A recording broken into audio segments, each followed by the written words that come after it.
Where is this lane? Oh my God. This is it.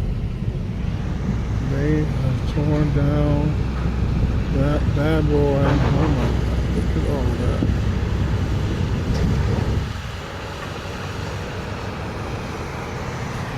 Yes, a part of this traffic was just rubbernecking, people just looking at it like me. But the Buford connector seems to be a good way around it, because this will put me back on 85 and I can hop back on the HOV lane and do my normal thing. So it is passable. On the motorcycle it'll be a lot better. Cut through some traffic. Doesn't look like cops are going to be over there patrolling the congestion. But